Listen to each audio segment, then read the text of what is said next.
इस वीडियो में कही गई बातें कुछ लोगों के धार्मिक जज्बात को ठेस पहुंचा सकती हैं, पर जो कुछ भी यहाँ दिखाया गया है वो असली हिंदू धार्मिक ग्रंथों जैसे भागवत पुराण और महाभारत से लिया गया है। ये सच्चाई पर आधारित है, नफरत पर नहीं।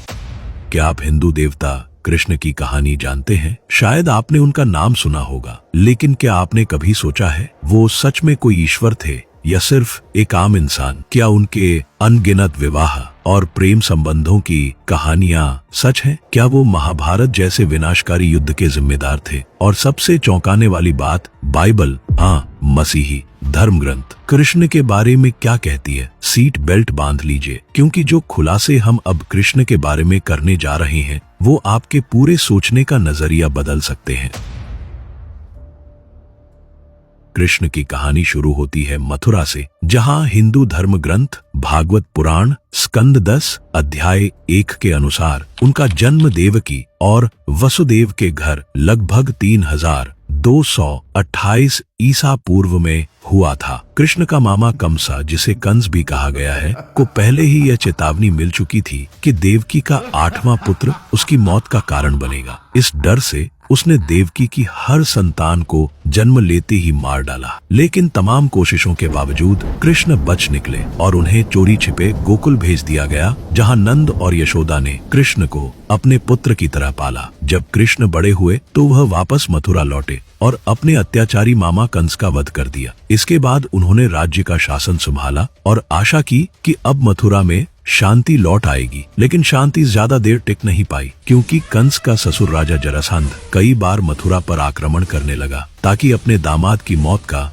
बदला ले सके। जरासंध के लगातार आक्रमणों के बाद कृष्ण ने युद्ध का सामना करने के बजाय मथुरा छोड़ दी और समुद्र किनारे द्वारका का निर्माण किया। श्लोक 49 में साफ लिखा है कि कृष्ण अपनी पूरी प्रजा को नहीं, बल्कि सिर्फ अपने यदुवंश यानी अपने कुल के लोगों को लेकर वहां गए। अब कई लोग कहते हैं कृष्ण ने इसलिए नहीं लड़ा क्योंकि भीम की कसम थी। महाभारत में बताया गया है कि भीम ने कहा था कि वो जरासंध को मारेगा, क्योंकि जरासंध ने सैकड़ों राजाओं को बंदी बना रखा था। लेकिन भागवत पुराण बताता है कि जरासंध ने 17 बार मथुरा पर हमला किया। तो सवाल ये है, जब हमला हो रहा था तब भीम कहाँ था? और महाभारत में लिखा है कि कृष्ण ने भीम को बताया कि जरासंध को 2 हिस्सों में फाड़कर मारा जा सकता है। अगर तरीका पहले से पता था तो उसे पहले क्यों नहीं अपनाया गया? कभी कहते हैं जरासंध भाग जाता था, कभी कहते हैं कृष्ण ने भीम के लिए छोड़ दिया। पुराणों में लिखा है कि बलराम एक बार जरासंध को मारने ही वाले थे, लेकिन कृष्ण ने रोक दिया,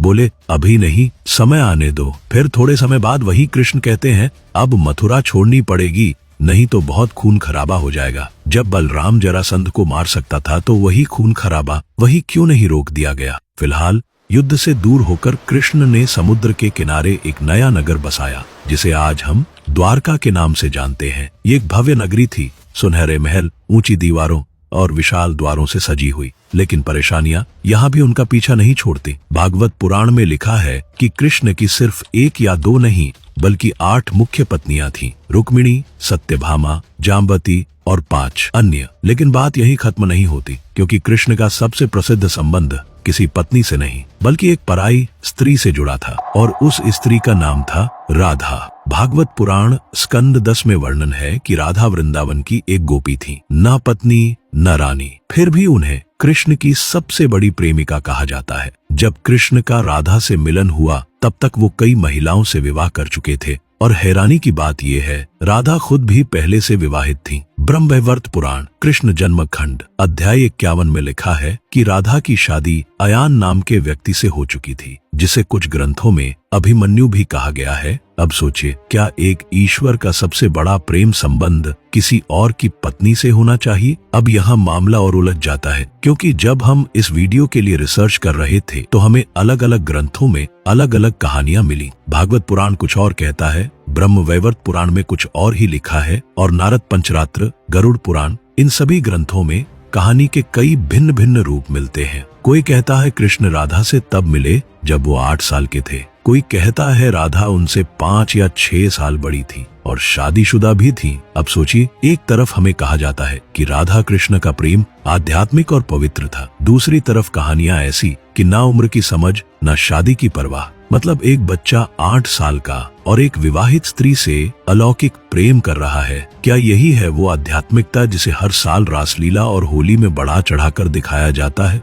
भगवान होते हुए किसी के पास इतनी पत्नियां और इतनी प्रेमिकाएं, ये कैसा प्रेम था? अगर वो सच में खुद को भगवान मानते थे तो क्या उनका जीवन थोड़ा अलग नहीं होना चाहिए था? अगर कृष्ण सच में विष्णु के अवतार थे और राधा लक्ष्मी का रूप थी, तो फिर एक सवाल उठता है, अगर उनका प्रेम इतना ही पवित्र था तो राधा ने अयान से शादी क्यों की और कृष्ण ने 8 पत्नियां क्यों रखी? क्या यही है दिव्य प्रेम? भगवद गीता में खुद कृष्ण कहते हैं, मैं ही सर्वोच्च आत्मा हूँ, सबका रचयिता और सर्वशक्तिमान भगवान। लेकिन सोचने वाली बात यह है, अगर वो सच में भगवान थे तो उनका जीवन आम इंसानों जैसा क्यों था? विवाह, प्रेम संबंध, राजनीति, युद्ध से भागना, क्या यही होते हैं एक ईश्वर के लक्षण?